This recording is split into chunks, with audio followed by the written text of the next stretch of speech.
Thank you for that introduction, Robert. So I'm Paul Wood, and as Robert mentioned, I'm from Southwest Research. I'm going to talk a little bit this morning about cyber attacks, which is an area of growing concern for our space systems. So I'm going to talk a little bit about how the threat environment has been evolving over the past several years and how that is changing.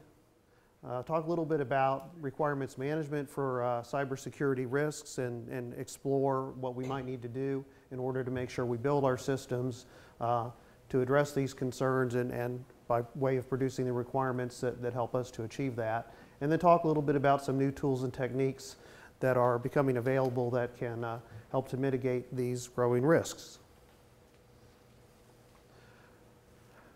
So in the past, our traditional systems didn't have as much of a threat, or at least we didn't perceive it, in part because the ground segment was not particularly well networked to the outside world. The spacecraft tend to have obscure protocols and message formats, and so we're not very well known by the larger cyber community. The ground communications links were very costly and large, and they were well protected, so there wasn't a lot of concern that there was a very direct or easy way to intercept or manipulate those without quite a bit of effort. So essentially a lightweight attack of some kind like we can currently mount in our highly networked world was not really a practical consideration. So there were many other targets that were out there that were easier to go after. So by being obscure and difficult for physical reasons, we didn't think there was very much of a concern. Now, however, things are changing. The ground segments are much more networked than they have before, and some of our communications that we're using are becoming more standardized and more well known in general. As the space business grows, there are more people who are knowledgeable, more nations are involved, more organizations are involved. So we don't have as much obscurity as we used to.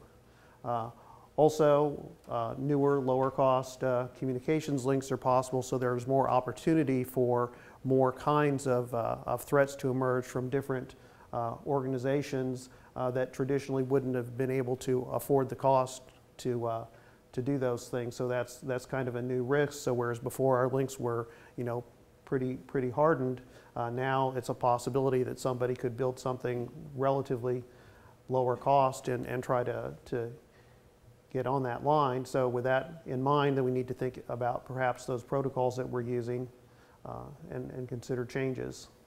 And so also I think we now see that in general pretty much everything is on the radar for cyber attacks if it's connected in any way, shape, or form. And so kind of over on the right, I indicate some of the other changes that we're seeing. For example, we see many different sources for our hardware that we're using today, and we don't really know much about the source of some of those potentially. They're very, very complex parts, and they do many different kinds of things. And so, it would be easy for something unfortunate to be hidden in there. But cost pressures are demanding that we go ahead and use these off-the-shelf things, and that's unlikely to change. In fact, given the current budget environment, it's likely that there's going to be more pressure to use more off-the-shelf solutions. Similarly, with processors becoming more capable, larger memories, and so forth on flight systems, we have an opportunity to build more complex applications. Along with that, we have lots of open source software that is available to us, and so we'd like to build some of that in. Here again, we don't know much about the source of some of that, and so whereas before the amount of this kind of software was fairly limited, now we see a significant increase in the possibility of software that we could use, and again, the pressures to have higher performance systems that do more capable things and the costs drive us to want to use those. So how do we defend against that sort of thing? And then finally, we just acknowledge that there are a lot more threats than there used to be. People out there, organizations that are interested in compromising our resources for many different reasons. Moving forward, there's trends towards more terrestrial type networking actually on board, flying routers and building more complex configurations of network devices. So we're going to start using at least potentially some of the same technology, and there have been some experiments in that area, flying routers, for example. So things are changing. In addition, there's the idea of spacecraft clusters, which are essentially spaceborne networks that are now flexible and use more traditional networking concepts like we have on the ground. And because we want to take advantage of what we already have, we're going to be using some of those same software technologies. So it's likely that we have some of those same vulnerabilities by virtue of the fact that we want to reuse as much as we can in order to save cost. There's even some consideration that in some ways the spacecraft may be an extension of the ground network. So we start to see this whole thing as a potentially threat, rich environment where there's lots of opportunities for things to happen. And then kind of in general, speaking a little bit from the previous slide, the provenance of software firmware components is increasingly in question. We don't know as much about them as we would like, but because of the demand for better capabilities and budgets, we want to go ahead and use those resources. So given that background, how do we build our systems? We need to figure out what the requirements are. And so in the case of these security threats, the first thing we need to do is acknowledge that the threats are out there. So previously we used to think that there wasn't much of a threat and our obscurity was sufficient, and we no longer believe that that is true. The second thing we need to do is analyze those risks, figure out what is out there so we can decide what we do or don't need to do about them. The third thing is we need to develop the requirements that specifically then address those cybersecurity risks. So we can use a model that is similar to what's been done for safety risk analysis in the past and apply that to the cybersecurity realm. By doing this, we build a security risk matrix to support the analysis and prioritize the risks that we're interested in. So some of you may have seen a chart similar to this in the safety area. It's a very well-known idea, but it's something that maybe hasn't been applied that frequently to the cybersecurity realm. So we rank the particular risks by what the consequence is, ranging from catastrophic to negligible across the top, and then how frequently would these occur? Would they be, hourly or daily, or would they be effectively impossible? So by looking at that combination of factors, we can then get a risk class for an individual risk. So we can see how things that are catastrophic and frequent, or critical and frequent, or even moderate, are things that are really very high priority, and we've labeled them with a risk class of 1. And then as we move across the chart, we see those values change. The next chart shows how we can then evaluate those. So what we have here is a chart on the right that shows the risk level on the left-hand side, going from the highest level at the top to the lowest level at the bottom, and then those risk classes that I had on the previous slide, 1 through 4, describe the criticality then. So what we see is there's a line up at the top, and there's the class 1 are really the intolerable risks. So if we analyze our project and we find out that there's a risk that fits in that category, we simply must address it. Similarly, at the bottom, there are some risks that are sufficiently negligible that we say, this is not worth our time and effort to investigate that.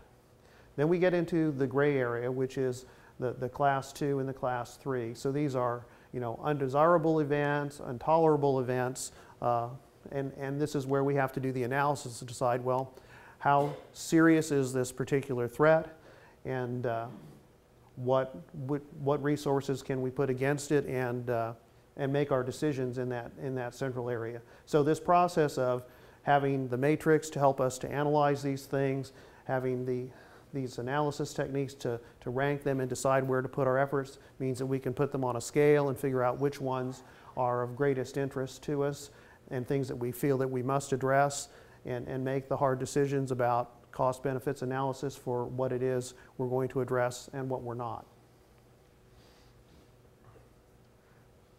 So one of the things about cybersecurity requirements is they do end up being product requirements. So if we decide to leverage on ourselves encryption on our data channel, for example, that's a cost that the software in the project must bear.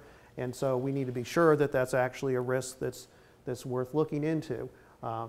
Those requirements, when we do build them, need to meet all the traditional requirements or characteristics that a requirement should have. So they need to be clear, concise, they need to be testable, and of course we need to follow them through the design and verification process so that they're treated like other requirements and they're not left out or attempted to be added on at the last minute. It should flow really from the beginning, from the requirements analysis phase through the verification so that we know that we've built this into the system.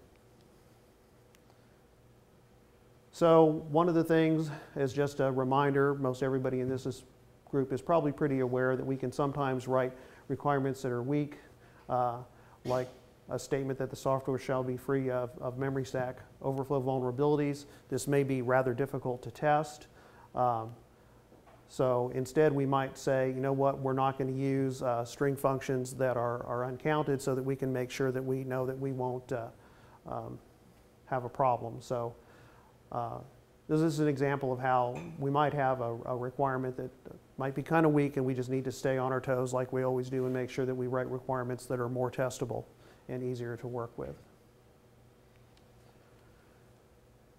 So there are a number of things that are changing out there for us that can maybe help us. Static code analysis is really coming into its own. There are a number of commercial tools that are available, as well as some open source. There tends to be a greater focus on security in the commercial tools, but regardless, these tools are quite effective. For example, we ran some flight code through one of these and we said, hey, there's a null pointer reference that was found by the analysis logic of this tool. And we said, that's interesting, we better check into that. Well, it turns out it actually traced back to the place where we reset the processor and we used address 0 to do that, but it looked like a null pointer reference. So the tool went through quite a sophisticated piece of logic to figure that out. And that was a fairly impressive and useful result for us. The tools are also pretty smart, so we were able to set that as a known item that was okay in our design so that it becomes part of the database so that we eliminate that as a false positive in the event that we rerun the analysis in the future. The other area is, of course, dynamic analysis with instrumentation of code. And that's also happening a lot. Test case generation or automatic test case generation is something that's much more prevalent than it used to be, showing that we have code coverage. We heard about that in the previous talk, that code coverage is being checked, and also generating test cases to check out the boundaries. In general, though, these things focus on the testing phase, so it's kind of isolated in our total development and operational work. Another thing that could be done is using a different technique of an enhanced compiler. We've worked with something called dynamic data flow analysis, which is a way of augmenting the operational software. And so what we do in this process is to have a special compiler that can perform analysis on the code using a policy specification. And we can tune that policy for things that are of greater interest. So in this case, cybersecurity. So, you know, buffer overruns, for example, might be something that we're interested in, and code that has the potential for those characteristics can be annotated so that it can be checked actually in runtime. So what we end up with is, oops, let me go back here.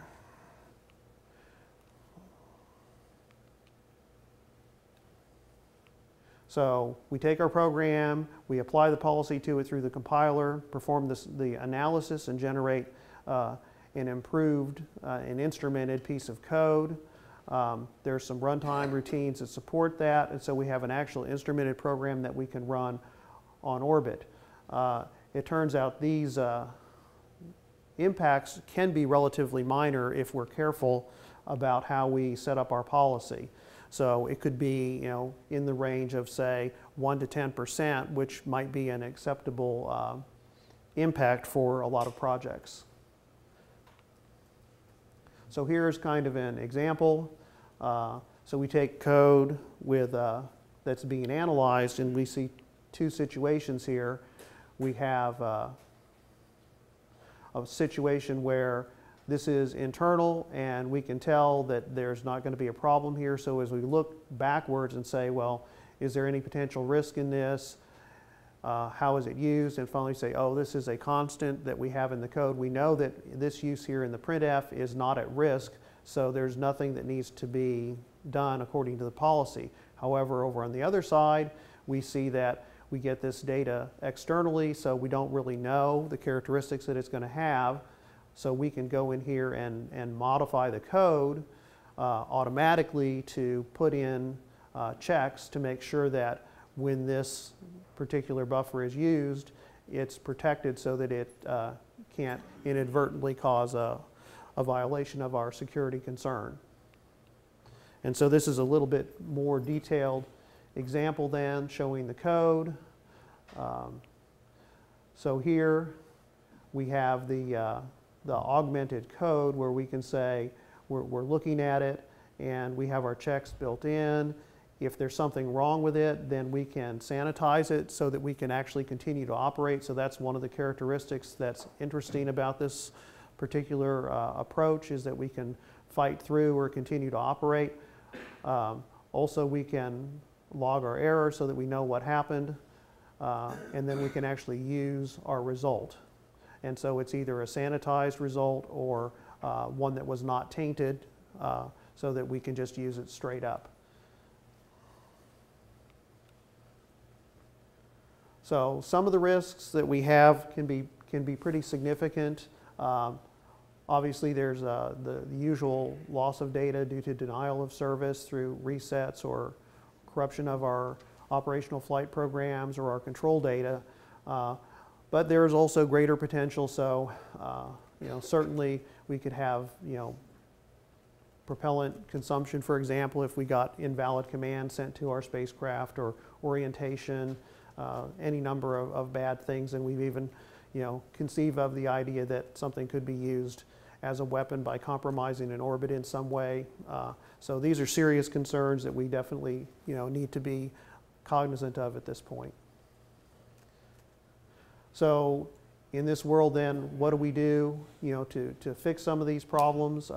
We may find that we have a requirement to do encryption, or perhaps we try to mitigate this concern about, who is sending us these commands by having some sort of geospatial signature to the communications that we're performing. Certainly, we already have strong development processes, but we want to be diligent about that and doing peer reviews, make sure nobody is slipping anything in on us, doing adequate testing, make sure we don't have dead code or hidden code that we're not aware of. And then we can take active countermeasures like the DDFA example I gave previously, so that we potentially can use some of these other resources like our open source software and not be able to go through the whole process that we have in the past, but still feel comfortable that we're sufficiently protected. So in conclusion, cybersecurity is a growing concern. The threats are increasing due to the fact that we're networking more than ever, and that's not going to change. We have a desire to use this low provenance software and hardware due to budget constraints and the desire for greater capabilities. So we need to identify the system security requirements, and then of course once we know what they are, we need to take measures to fix those problems. There are some new tools and techniques that can help, and we should definitely use those static and dynamic code analysis tools and consider more sophisticated methods like the code augmentation of DDFA to help us with this problem. Thank you.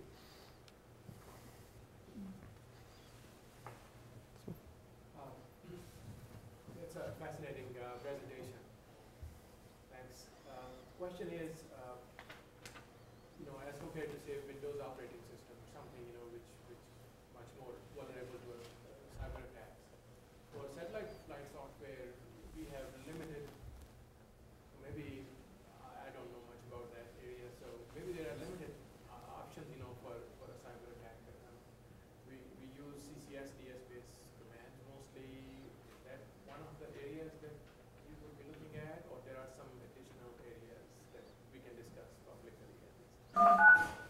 So the question, I guess, is what can we, what areas are of kind of greatest concern? So, I mean, I think that your example of, the CCSDS protocol is a good one. I think that used to be a rather obscure thing, but I think the family of people that are working on these kind of problems, they know it better than they used to.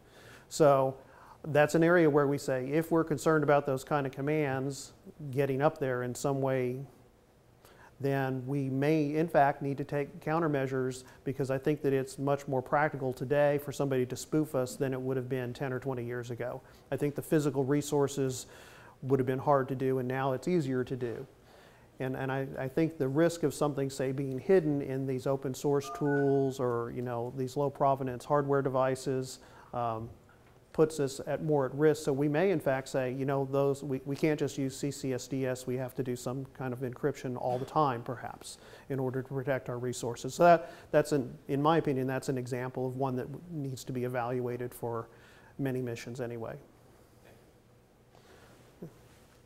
The DDFA Yes. tool that you mentioned, is that developed here at SWRI?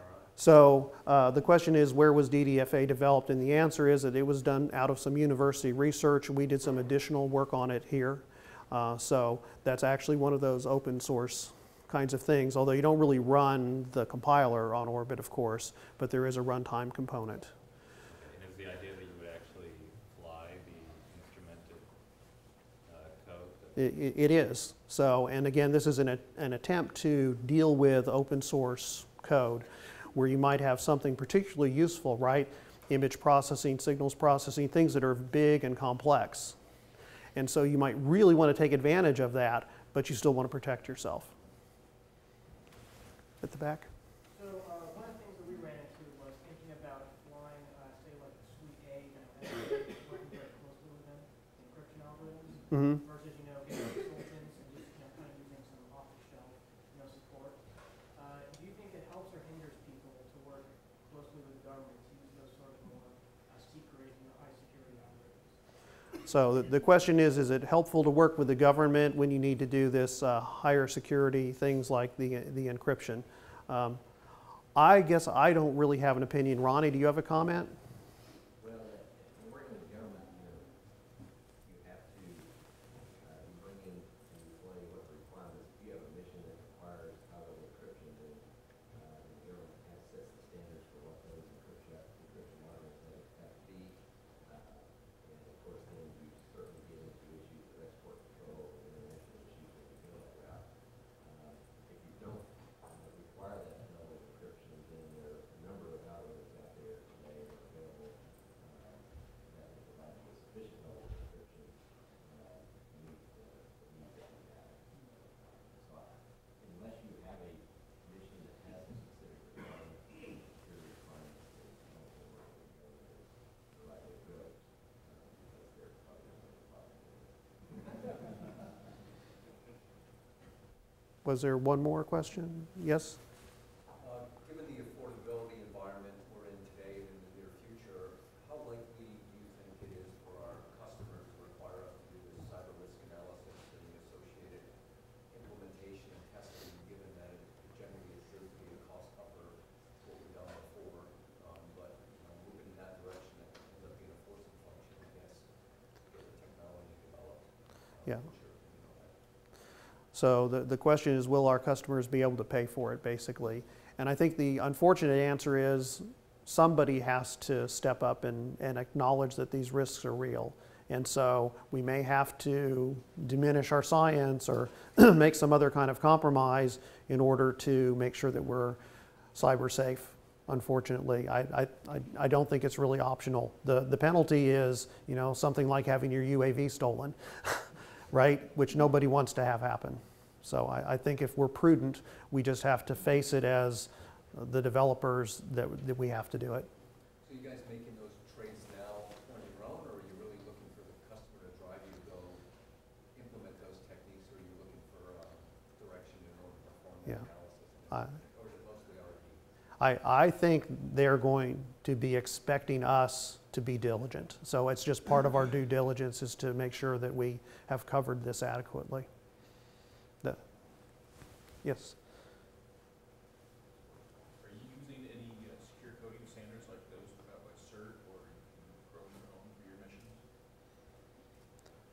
So I don't think I can address that.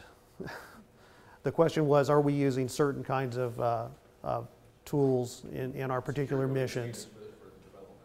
Right. It's one of the cheaper ways of doing some of that cost mitigation and Mhm. making sure you're building certain criteria.